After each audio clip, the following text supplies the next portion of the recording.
misalnya ada masa ada masa untuk pemanggilan 7 hari kita harus maksimalin. Karena nggak mungkin, ini pertama ya secara teknis nih, karena nggak mungkin cuma persiapan 3-4 hari kayak kemarin buat dia gitu. Kalau untuk Viserys ini dia harus cepet menjalani transisi yang semulus mungkin gitu. Nggak akan banyak ngedrilling pemain karena nggak mungkin waktunya. Jadi lebih ke pemahaman taktikal, menciptain bonding, terus rasa satu padu gitu lebih cepat. Ntar kita lihat aja seperti apa dia bisa pegang atau handle tim ini. Sudah punya agenda yang jelas timnas ya. Ada Piala Asia U23, ada SEA Games juga U23 atau U22, ada Asian Games juga. Kenapa kita nggak bikin kompetisi khusus U22 atau U23? Yang jelas ini mereka punya wadah yang konsisten di mana semua potensi yang ada bisa main semua di situ.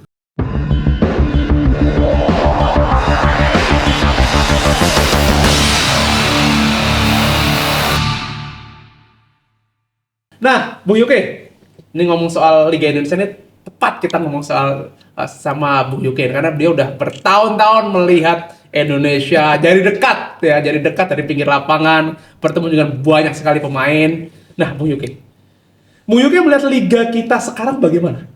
Dari sisi apanya nih? Nah, ini menarik nih. Dari sisi mungkin pemainnya, permainannya, dan the whole liga Super League lah. Yeah. Kalau dari pemainnya lebih banyak main asing. Ya karena ini langsung aja. Gue tahu. Ini harus udah poin. Ini spesifik. Karena kan gue pernah lihat, gue lupa di mana gitu. Bung Yuke marah-marah coy. Gue jarang lihat Bung Yuke marah-marah nih gara-gara soal main asing. Yeah. Nah, apa yang buat Bung Yuke geram melihat main asing di liga kita? Iya, kuotanya kebanyakan. Kita terlalu longgar dengan arus global yang katanya ini karena udah ketuntutan global kan, sepak bola internasional. Sekarang di AFC juga bebas gitu kan, pemain asingnya bisa 10 apa 11 gitu kan. Terus kita jadi akhirnya dipaksa quote on quote untuk ngikutin tren itu dan akhirnya mengorbankan space untuk kompetisi kita sendiri, untuk pemain kita sendiri gitu. Itu yang paling menonjol dari, kalau tadi mau dikatakan kita review bagaimana Liga Indonesia saat ini, itu pertama dari sisi pemain asingnya terlalu banyak dan mungkin dari sisi tontonan jadi lebih menarik, tapi dari sisi idealisme nggak semuanya bisa mendapatkan tempat gitu ya, maksudnya dari sisi pembinaan sangat sedikit dan kewajiban setiap tim itu harus memainkan minimal satu pemain under U22 under U23 itu jadi kayak jadi kayak tempelan ya, banci gitu, malu-malu gitu. Iya. Keras nih. Iya kan, jadi sekedar untuk menggugurkan kewajiban jadinya kan. Dan tim-tim itu kan jadi akhirnya malas melakukan pembinaan gitu. Itu yang gue sangat sayangkan sih. Mestinya harus ada kalau memang mau memberikan space buat kompetisi domestik dengan banyak pemain-pemain lokal kita yang mencuat, ya harus siapkan kompetisi khusus untuk under 23 misalnya gitu ya. Kalau misalnya pemain-pemain lokal kita dianggap nggak bisa bersaing untuk kebutuhan global, untuk prestasi ke level yang lebih tinggi misalnya.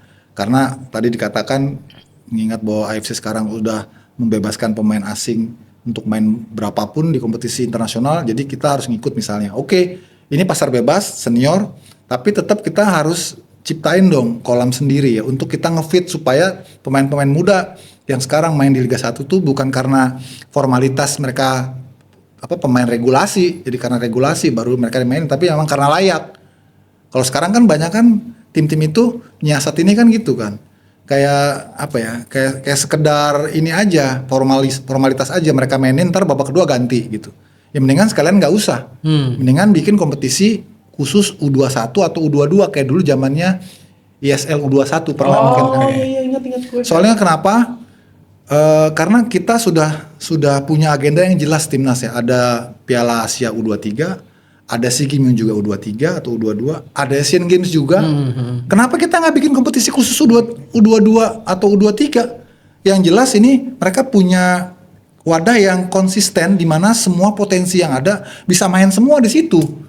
Pelatih pun juga milih pemainnya lebih mudah gitu loh, karena ada kompetisi khusus yang U22 gitu.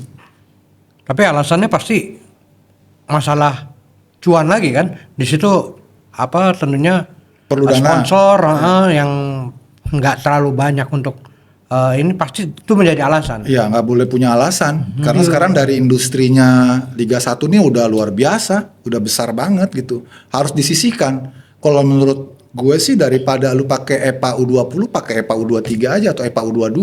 Oh itu lebih logis ya? Lebih dekat ke timnas. Oh. Karena kalau 20, EPA 20 tanggung, ke timnas U22 tanggung, ke 23 kejauhan. Ya kan lebih baik yang U22 sekalian, lebih dekat dan harus dibuka, jangan cuma Liga 1 pesertanya, tapi sampai Liga 2 misalnya. Kalau Liga 1 kan kayak dimonopoli oleh 18 klub. Padahal kan potensi sepak bola usia muda kita kan lebih besar dari cuma 18 klub. Lebarin ke Liga 2 gitu. Jadi diwajibin juga Liga 2 bikin tim U22 gitu. Kompetisinya di blend gitu. Jadi lebih banyak nih. Kalau sekarang misalnya di Liga 2 itu ada berapa tim tuh? 24 kah? Tambah 18 misalnya kan. Itu udah 30 lebih, 36 misalnya. Itu kan lebih kaya kita, lebih mudah. Daripada cuman jadi jadi pemanis aja, pura-pura aja ada pemain muda yang main di Liga 1 ternyata cuman memenuhi regulasi. Kan banci jadinya gitu. Iya. Padahal Liga 2 banyak tim-tim bagus juga kayak Persipura ada di situ. Iya. Ada Barito ada di Barito, situ, bagus-bagus. PSS Sleman ada di situ, PSS Semarang juga di situ. Iya, mainnya. Itu yang mestinya malah kalau lebih ekstrim lagi menurut gue sih kayak Liga 4, Liga 3 pakai kelompok umur. Menarik tuh. Iya. Jadi klub kampungku Bojonegoro Jawa Timur, Persibo Bojonegoro, the giant killer. Sorry teman-teman Boroban ya. Ini harusnya bisa melahirkan the next Samsul Arif lah ya. Iya, betul. Iya, betul. Jadi jangan kayak sekarang kan dioplos. Jadi ada pemain seniornya 5 orang. Justru yang pemain senior itu yang banyak ngerusak dari sisi ini ya. Apa ya? Kan sering sekarang kita lihat Liga 4 kan kayak Liga Tarkam ya. Banyakan tawuran Berantem lah ya. Kungfu, Hampir tiap kungfu. minggu kita dapat berita itu tuh, berantem itu. Iya, itu kan ada pengaruh juga dari lingkungan juga kan karena itu lebih baik sih mendingan pakai kelompok umur. Jadi apa ya? Bertingkat berkelanjutan gitu loh. Misalnya dari U19 terus Liga 3-nya U20. Oke. Kan kita punya banyak radar untuk bisa melihat progres seorang pemain kan, kelihatan kan. Kalau ini kan enggak dicampur-campur sama seniornya ini jadi polutan malah di sini nih. Akhirnya yang sering kita lihat kan berantemin dulu kan yang lebih menonjol kan. Itu yang perlu dipikirin lagi sih. Iya, idenya menarik ya, karena misalnya ya U20 lah dia jadi ketiga gitu Betul, ya. betul. Terus yang lebih bawah lagi jadi klub itu pembinaannya beres, SSB Dan beres. ingat bisa pakai APBD karena amatir. Oh iya titik poinnya. Jadi nggak ada itu. alasan nggak punya uang. Kalau masuk ke Liga 1 atau ke EPA ya itu kan tergolong semi profesional. Jadi nggak bisa juga pakai APBD.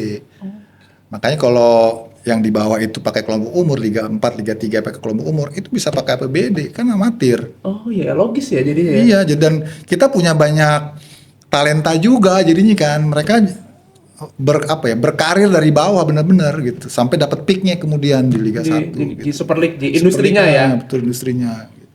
Menarik gitu. Jadi ini balik soal industri di Super League ya. Ini kan kayak gua merasa nih ya Persija dan Persib. Ini kan seolah mau dibikin kayak El Clasico Iya, gitu iya, ya. iya. Sekarang sudah sampai level itu gak sih menurut Bung Yuke kalau lihat perjalanan di liga kita? Iya, ya kalau dari sisi El Clasico dibandingin dengan yang Liga Spanyol gitu ya. Ya mungkin dengan skala kecilnya iya gitu ya. Karena kan yang kelihatan sangat ambisius kan dua tim ini kan ya. Tapi kalau sampai strata industri belum. Oh, wah, ini berarti. Belum. Karena mereka secara jujur itu sebenarnya masih banyak mengandalkan pemasukan pertama dari sponsor, bukan dari penonton, ya kan? Oh, tiketing ya? Tiketing kan, belum dari industrinya gitu loh.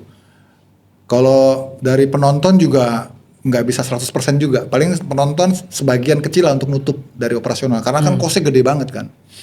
Nah jadi dari faktor industri itu masih belum nunjang sebenarnya. Tapi kalau untuk dari sisi gengsi, kemudian rivalitas, iya. Sama-sama die hard juga dua-duanya, sama kayak Barca sama Madrid kalau ketemu berantem gitu ya.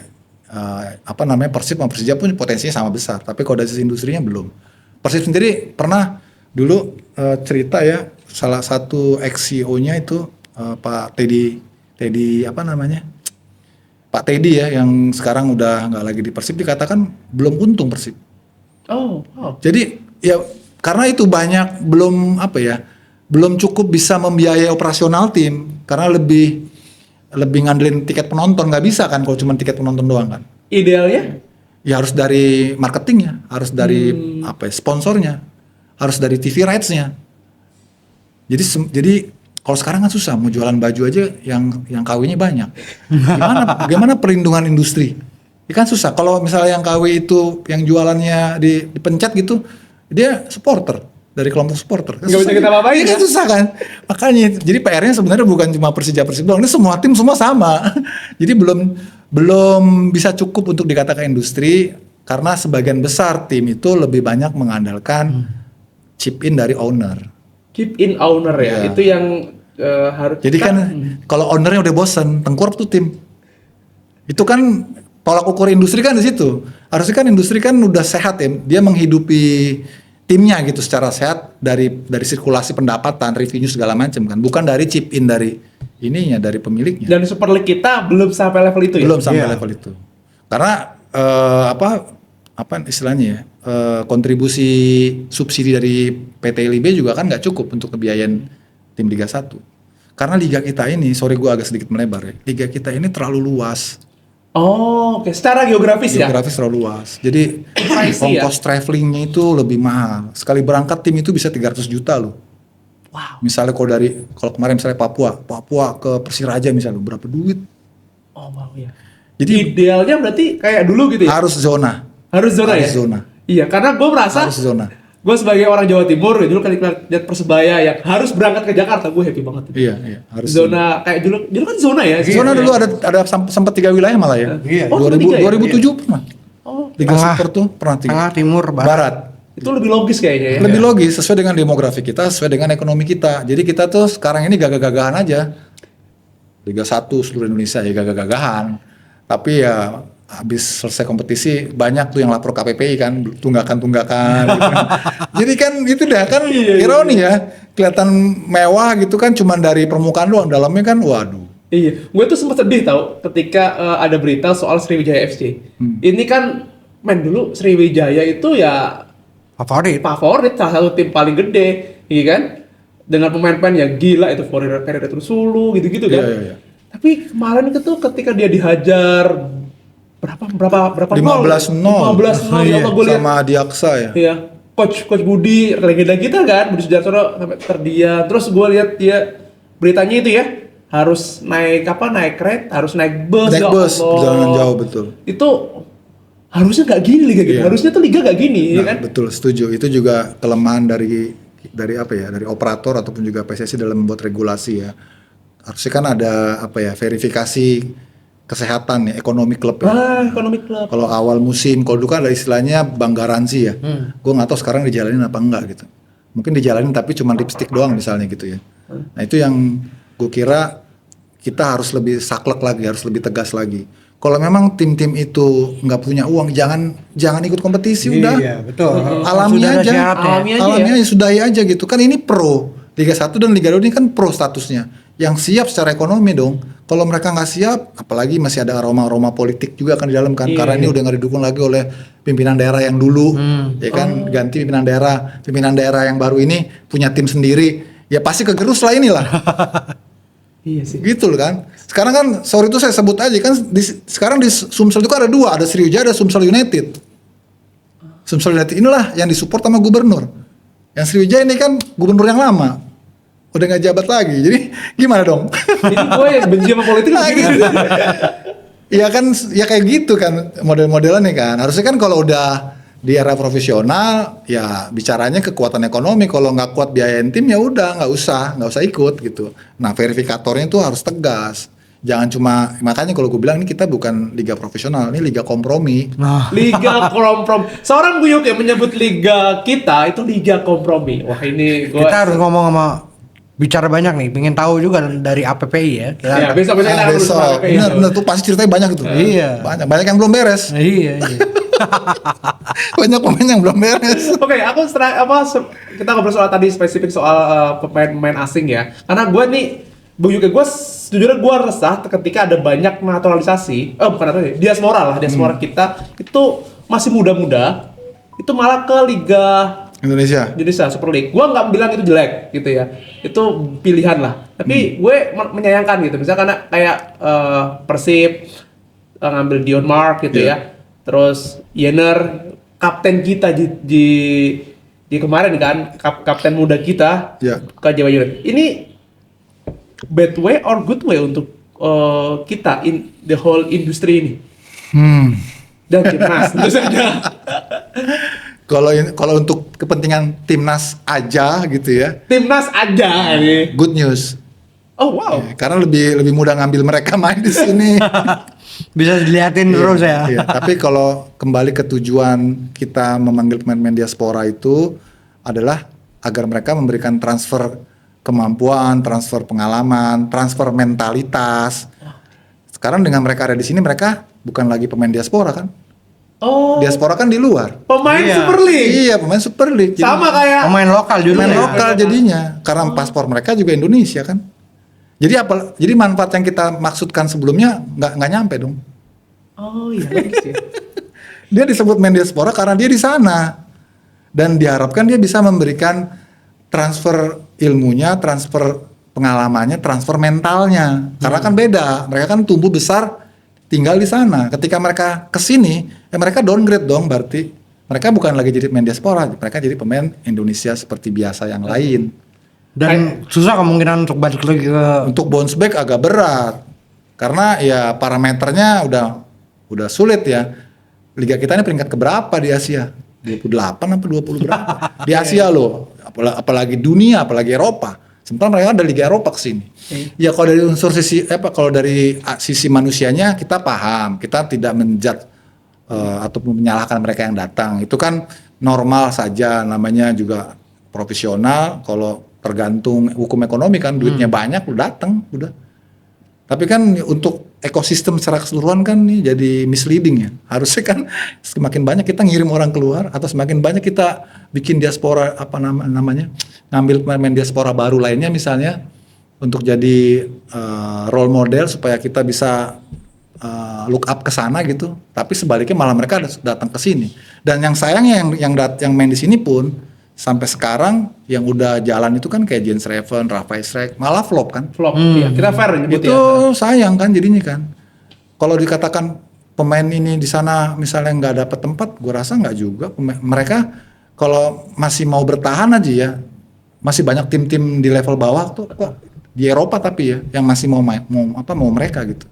Cuman ya karena godaan di sini mungkin kencang juga gitu ya.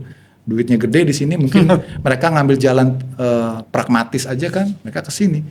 Dan itu yang gue juga sayangin Mauro Gilstra ya. Oh iya, itu masih 21 tahun masih muda-muda. Mauro Gilstra, Rafael Strijk, terus Jens Reven, Dion Mark gitu ya. Ya kita lagi-lagi nggak nyalain pemainnya, kita cuma sayangkan fenomena ini terjadi. Karena tujuan kita sebetulnya kan kita pengen banyak pemain diaspora tuh biar stay di sana gitu. Kalau yang udah secara umur mungkin sulit untuk bersaing ya, seperti Tom Haye, Jordi Amat. Masuk akal ya. Oke lah, dia di sini lah gitu ya. Sebenarnya kalau kayak Eliano juga mestinya harusnya masih di sana sih, masih produktif itu Eliano. Tapi ya mungkin ininya gede gitu kan. Ya kita nggak bisa salin juga. Jadi kita harus dudukan sesuai dengan porsinya ya. Tujuan awalnya kita udah beda nih tujuan awalnya nih. Itu udah jelas. Tapi yang ini kita juga ngerti juga unsur manusiawi juga kan, mereka perlu penghasilan besar, perlu cuan gitu ya. Ya kita nggak salin juga. Cuman kita sayangin aja gitu. Tapi untuk kepentingan timnas di atasnya ya kita beruntung aja. Jadi mereka nggak perlu traveling, manggil tinggal berhentiin liga, manggil main gitu kan. Yang kita harapkan jangan ada lagi yang nambah ke sini gitu aja udah. Ini. Jangan ada lagi yang nambah ke sini. jangan lagi ini apakah membuat seorang John Hartman gitu ya, Englishman in Jakarta ini ya, bukan Englishman in New York, Englishman in Jakarta ini merasa happy gak dengan main-main ini gitu?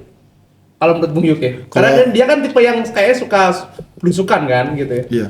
Kalau untuk pelatih sih dia pasti senang-senang aja kalau pemain-pemain yang pemain timnasnya lebih banyak di sini, dia bisa lihat, dia bisa sering tengok, dia senang-senang aja. Karena kan dia nggak perlu terlalu mikirin bagaimana peningkatan liga kan. Yang dipikirin bagaimana tim gue nih lebih solid, tim gue semakin semakin banyak potensinya dan semakin mudah dikumpulin gitu kan. Kan dia udah ini juga kan, udah ngebooking Bali kan buat latihan kan. Untuk FIFA Series besok ya? Iya, untuk FIFA Series kan. Nah, itu yang gue pikir sih nggak ada kaitannya sih. Kalau John Hetman mah dia seneng-seneng aja kalau dia lebih mudah ngakses pemainnya. Kalau pemain diaspora itu yang sebelumnya banyak di sana, sebagian udah di sini, ya dia lebih sedikit agak reduksi lah kerjanya lah. Kalau sebelumnya dia mungkin kelilingnya lebih jauh karena nongkrong di sini aja gitu kan. Ya kita lihat aja nanti bagaimana end produknya gitu kan. Tapi problem utama dari John Herman ini apa kira-kira Bung Yuko? Transisi sih, karena dia mungkin punya waktu persiapan nggak terlalu lama ya kalau untuk FIFA Series ya. Mungkin yang agak lama pas nanti AFF ya, karena kan pas libur tuh kan ya. Kalau untuk FIFA Series ini dia harus cepet menjalani transisi yang semulus mungkin gitu. Nggak akan banyak ngedrilling pemain karena nggak mungkin waktunya. Jadi lebih ke pemahaman taktikal, menciptain bonding, terus rasa satu padu gitu lebih cepat. Ntar kita lihat aja seperti apa dia bisa pegang atau handle tim ini. Mungkin namanya FIFA Matchday paling lama 4 hari bersamanya kan. Mau apa yang mau diharapin? Iya kan? Bonding aja udah. Paling bonding aja karena kan tetap core-nya itu kan masih di luar. Pemain-pemain utamanya itu di luar Tom Haye. Selebihnya kan di luar semua sama. Artinya kan iya, kayak Kelvin Verdong, terus siapa lagi J.E. Jazz, Martin Paz, Emil Audero, Kevin Dix, kan banyak di luar. Orat Mangun, Joy Polipesi. Yang di sini yang jadi tulang punggung kan Tom Haye ya. Tom Haye aja. Coba. Eliano juga bukan pemain utama beneran kan. Terus apa? Rafael Strike kan sudah tersisi kan. Iya. Max Dion. Terus apa lagi? Masih muda. Jens Reven no. Lebih lama lagi tuh mau prosesnya itu. Gilsra ya belum. Tetap sih. Emiliano Jonathan juga main oke di Eropa ya kan. Itu dia. Emiliano Jonathan kan keren banget. Gue lihat itu keren banget. Makanya gue Emiliano Jonathan, kalau Emiliano Jonathan aja masih bisa existing di sana, kenapa Gilsra ke sini? Kan umurnya nggak beda jauh itu. Gilsra itu sebenarnya striker bagus. Tinggi besar gitu ya. Dia striker tipikal nomor 9 memang.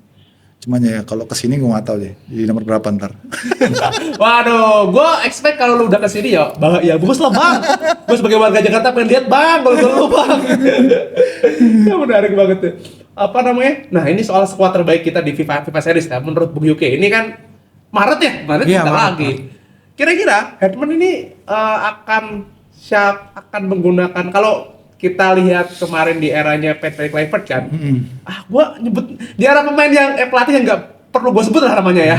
Ini kan sebegitu traumatik gue, ya kan harusnya kita di Piala Dunia coy. Ini skuadnya dia akan pakai siapa aja? Karena kan kalau kita dengar-dengar katanya nggak akan pakai ini ya, nggak akan pakai skuad utama ya. Karena itu proyeksi untuk besok di AFF kan, karena gua ceritain gua sama Abang Indro kan berkali-kali nangis di final AFF. Ya kan, gara-gara kita gagal. Nah, menurut Bung Yuke dengan tadi kita ngomong pemain-pemain udah di kita, pemain diaspora ya. Pemain lokal pemain lokal gitu ya. Kira-kira 11 terbaiknya menurut Bung Yuke siapa yang akan digunakan oleh? Iya, 11 terbaik ya. Di luar dari di luar dari nanti pilihan taktiknya John Hetman ya. Kita kan nggak tahu ya John Hetman mau pakai 3 pakai 4 belakangnya kan. Itu yang masih misteri karena dia kan ketika nangani Kanada kan juga berubah-ubah. Iya, adaptif lah ya katanya. Adaptif, betul. Kalau gue sih tetap mau pakai formasi 3 back sih tetap. Jadi pertama kipernya Emil. Karena dari walaupun memang peringkat liganya dia di bawah tapi tetap kalau lihat bagaimana konsistensinya dia dan performanya dia cukup proper lah ya di nomor 1 Emil Audero. Terus backnya pasti ini idolanya semua pemain sepak bola Indonesia saat ini, terutama pemain muda kita, Rizky Ridho. Kapten. Cuman di doang sekarang yang bisa dia jadiin panutan. Iya. Untuk lokal ya. Rizky Ridho. Terus J.E. Jazz. Abang Jai. Ya. Terus satu lagi siapa ya sebelah kiri ya? Justin Hubner. Oke. Dia juga good ya. Kan sekarang juga main juga kan di Fortuna Sittard kan. Cuman gue belum tahu apakah dia akan dipilih nanti sebagai pemain utama oleh John Hartman. Tapi itu kan ini kan pilihan kita ya, pilihan gue ya. Di kirinya Verdong, di kanannya ini kita fullback ya. Kirinya Verdong, di kanannya Kevin Dix. Terus tengahnya itu Joe Pelupesi. Terus Ivar Jenner. Oh wow. Ivar Jenner. Main lokal ya ini ya. Iya. Terus depannya berarti kan 3-4-3 ya. Oh sorry, berarti Joy sama Tom Haye. Tom Haye aja. Oke, Ivar coret Jenner, dia, Ivar Jenner coret. Sebenarnya ada Nathan Chow juga tuh. Kita kedalaman squad di tengahnya tuh bagus. Depannya sekarang sebenarnya agak ironi juga gue. Karena kita nggak punya bomber yang lagi on fire ya. Iya, Si Ole Ole ya. lagi kurang. Tapi kalau pilihannya nggak ada lagi ya mau nggak mau itu. Ole, terus kanannya Jonathan, kirinya Orat Mangun. Ini. Oke, cadangan ya berarti 3 lah at least. 3 buat mana nih? Banyak tuh di belakang juga cadangannya ada. Kalau di tengah pasti ada Kambuaya, di sayap ada Egi, ya kan. Terus ada Ivar Jenner juga, gitu. Ada Nathan ya? Chow juga. Ramadan Sananta Aduh masih berat ya, berat ya. masih berat.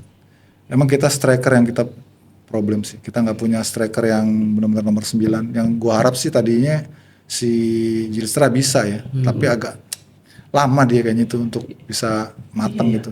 Dan apalagi di liga kita fair buat liga kita semua strikernya asik.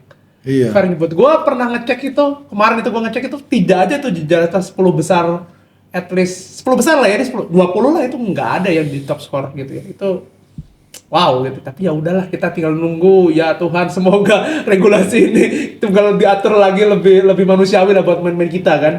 Karena lama-lama kita pemainnya di pinggir semua tuh. Ah iya. Camat semua enggak. Bek kiri, bek kanan gitu paling. Oh iya betul. Karena kan porosnya ini semua diambil asing semua kan. Sampai Even depan-depannya dia asing. Even kiper. Iya. Iya. Jadi dari poros kiper, stopper, gelandang, penyerang. Iya, Kalaupun kita punya pemain-pemain lokal ada yang di samping-samping. Samping-samping. Bek kanan, bek kiri, sayap kanan, sayap kiri. Ntar pas 40 menit ganti. Iya. 2-3 gitu ya. Karena kayak di Persib ada Johnny Dre gitu ya. Di Persija ada Apa Dimitri, Persija Persib ada- ada Robi gitu ya. Itu hilang gitu. Nomor 2 ganti. Iya, aduh. Oke, jika gagal di FIFA Series atau FF, bagaimana menurut Bung Uyuk tuh? Gagal di dua pembuktiannya seorang John Hartman. Piala Asia sih tunggu. Kita Oh, lihat. tetap tunggu Piala Asia ya. Piala Asia. Karena FIFA Series ya kita masih paham dia ini baru pertama kali pegang Indonesia untuk turnamen internasional. Jadi kita masih bisa maklum. Terus kalau AFF itu dimensinya agak beda karena nggak semua pemain utama main di AFF. Ya kayak model JIJ, Kevin Verdong, terus Emil Eudora kan nggak mungkin main di AFF. Itu kan fase pramusim. Iya. Pasti nggak bisa turun ke sini. Yang bisa turun ke sini ya Tom Haye, ya Ivar Jenner, kemudian Eleanor Renders itu bisa. Tapi kan nggak bisa jadi patokan juga. Walaupun itu harusnya kita juara. Harusnya ya. Harusnya. Bisa juara. Dengan Karena pemain-pemain itu yang ada ya. Iya, karena itu pemainnya udah top banget tuh. Tambah lagi Saint Patinama, ya Oh kan? iya, ada Saint ya. Udah separuh itu kita tuh pemain ininya, pemain utamanya ya. Kiper juga masih ada Hernando Ari Iya. Persebaya ya kan. Masih ada Nadeo juga. Nadeo. Jadi Harusnya masih aman ya. juara. Nah tapi tetap evaluasi kritisnya ada di Piala Asia Januari 2027 ya. Tetap. Karena emang targetnya di situ kan. Oke. Dan itu 2 event itu udah cukup untuk menilai progres dan juga buah tangannya dari John Hartman. Baru kita lihat kalau mudah-mudahan Januari bisa udah mulai kelihatan tuh hasilnya. Kalau sebelumnya kita lolos ke putaran kedua atau ke babak knockout Piala Asia sebelumnya minimal juga sama. Kalau enggak celaka. Wah, kalau enggak Bang Yuke, bang. Kalau enggak celaka. Oke, Bang Yuke, ini pertanyaan terakhir nih. What if nih? Kalau Bung Yuke ini bisa jadi asistennya John Hartman, apa yang bakal dilakukan untuk timnas? Untung gue bukan asisten. Nah, makanya what if? What if? Gue akan panggil pemain tuh lebih cepat pasti. Misalnya ada masa ada masa untuk pemanggilan 7 hari kita harus maksimalin. Karena nggak mungkin, ini pertama ya secara teknis nih, karena nggak mungkin cuma persiapan 3-4 hari kayak kemarin buat dia gitu ya. Terus yang kedua ini lebih ke taktikal, mainin dengan kebutuhan ataupun kapasitas pemain yang ada. Jadi ngikutin potensi pemain yang ada. Jangan ngikutin patronnya dia yang dia bawa dari Kanada, belum tentu bisa gitu. Jadi kita harus lihat potensi pemain yang ada, baru kita baru susun puzzle gitu. Itu dari kalau gue asistennya, gue akan sarankan kayak gitu. Terus ketiga, tutup telinga. Ih, menarik nih kita beli. Jangan dengerin kanan kiri. Termasuk juga dari supporter. Udah, fokus aja. Oh, gua nggak boleh ngomong sama dulu. Nggak bakal denger gua ngomong. Tadi lu berisik ke federasi aja lu tuh. Termasuk ya jangan dengerin dari dalam juga. Oh wow, ini menarik. Dari dalam nih siapa nih? Ya nggak boleh ada campur tangan dari sisi teknik lah. Dia fokus support aja federasi. Super terakhir, Bu Yoka yakin nggak dengan John Hartman? 50-50 sih. 50-50 karena ini benar-benar plot twist dari nominasi yang sebelumnya sempat dielus-elus oleh pengamat ya.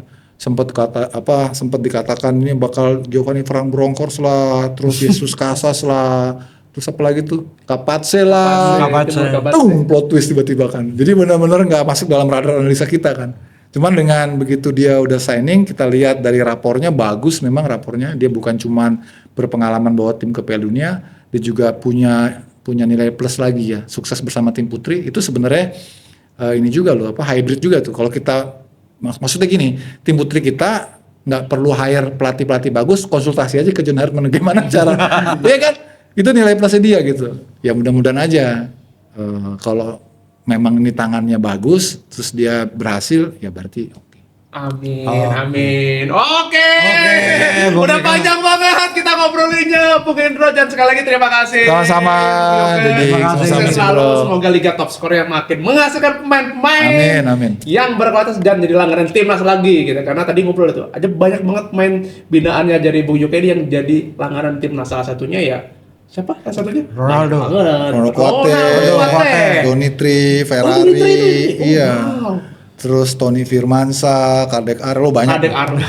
Emang ini beliau ini yang mengasah pemain-pemain muda untuk ke timnas dan jadi dia tahu banget lah. Dan sekali lagi terima kasih. Terima Bung kasih, Yoke. sama-sama. Semoga ini kan kita tagging di puasa ya. Semoga puasanya makin kuat dan makin gak harus seperti Juventus. Dan seperti klubnya Bung Yoke. Sekali lagi terima kasih. Jangan tetap bersama saya di program Ruang Bola dan rekan saya. Indra yang Mukol Narkop, jangan lupa subscribe, like, komen, dan juga share. Jangan lupa kasih hype ya, karena dari situ kita bisa terus bikin konten dan obrolan menarik tentang sepak bola Indonesia, sepak bola luar negeri, dan sepak bola luar angkasa kalau ada. Sekali lagi jangan. Dah. Dadah.